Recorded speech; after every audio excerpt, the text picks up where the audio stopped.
Today I'll show you some of the latest updates that will be coming soon to version 16 of Gorebox. So first up, this is what the current spawn screen looks like in game, and in the future Nectar said that this is what it's going to look like instead. We've also got the old neutral, aggressive and fun and miscellaneous Gorebox logos right here, and in the future these are what those logos are going to look like. Next, right here we've got some Halloween themed props which were added in version 16. Now this tombstone right here, you can of course see it at the place where the default spawn Gorebox used to be. This pumpkin right here, that's what you'll see when you spawn in the worst curse as of right now. That's what he's wearing as a hat. I'm sure this will change by the end of November or so. You know, the Halloween Easter egg one lasts forever. But does anyone know about this coffin right here? I haven't seen it in the game as of yet. We've also got this banner right here. I haven't seen it in the game either. Okay, next up guys, I've shown you guys how to acquire the Proto-Jumper as shown to me by a very kind subscriber. Also, the item model has been improved now.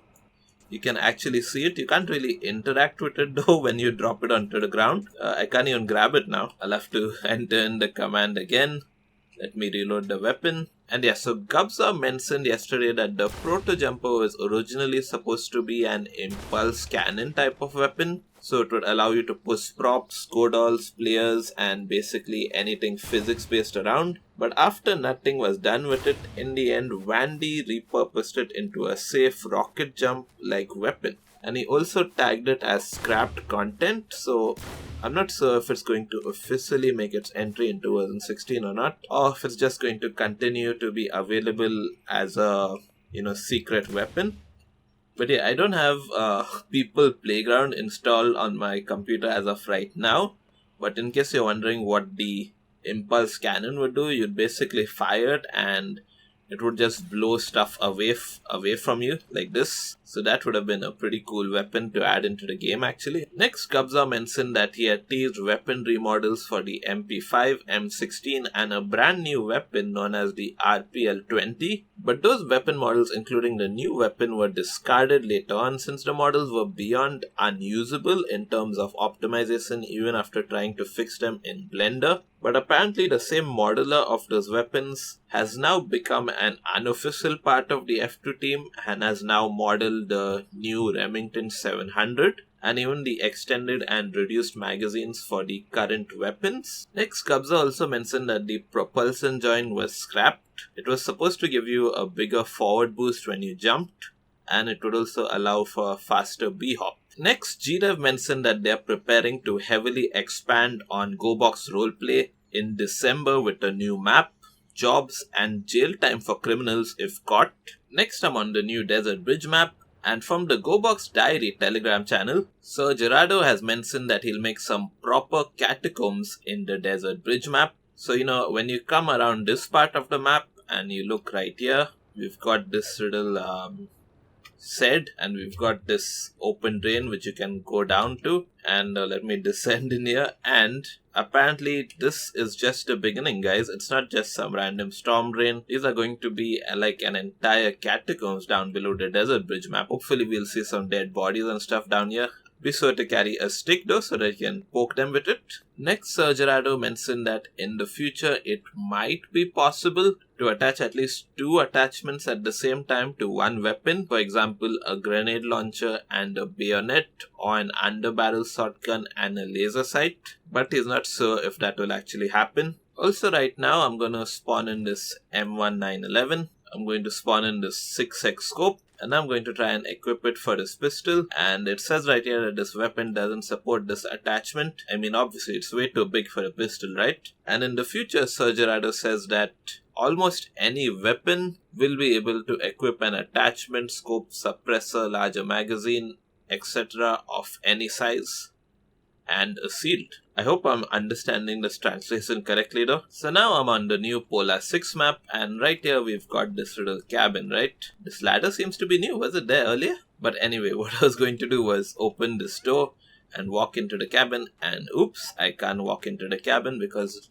a lot of the stairs in this game don't really work properly. The only thing that I can do is jump into the cabin. But Sir Gerardo says that he's going to fix that now. And he's saying that the stairs will actually be slides from now on, so you'll be able to walk up them easier instead of jumping. So basically this is what the cabin looks like in the game, right?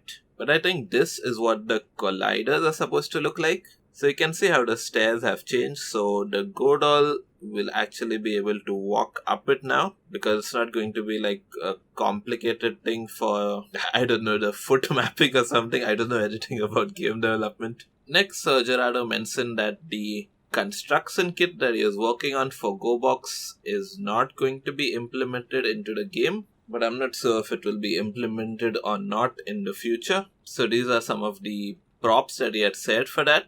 These are of course all that have been used by him in the Desert Bridge map, and I think I'd like to see this in the game. This would be really useful for map makers and stuff. So I hope GDev decides to implement this. Next, this is what the new gun locker looks like as of right now.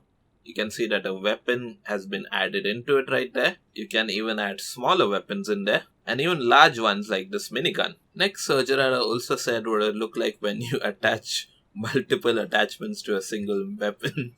That looks kind of like overkill. Next, from the GoBox News Telegram channel, Gubzo has said what the new desert armor is going to look like, and also what some of the new chaos armor, I suppose, is also going to look like. That looks nice. Okay, next up, it turns out in the latest update, if you go to the entities tab right here, this new weapons locker has been accidentally added into the game. Let me spawn it in. You can't really see it, it's completely invisible. So GDev has accidentally added into the game while Gubzo hasn't had time to finish it as of yet.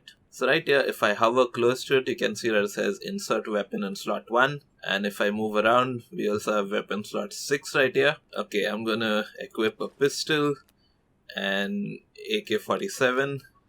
Now let me insert a weapon right here.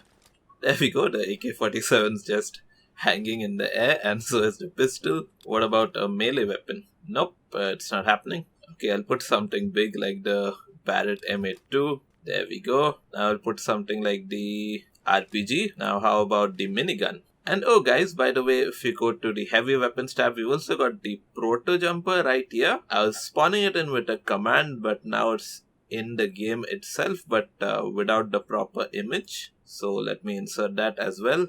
Oh, it's not working. Maybe I'll just put in a deagle right here. And yeah, this is what the weapons locker will look like. It's supposed to be useful for like multiplayer server and stuff. So can I just grab a weapon from in here? Nope, I can't actually grab them out of here, unfortunately.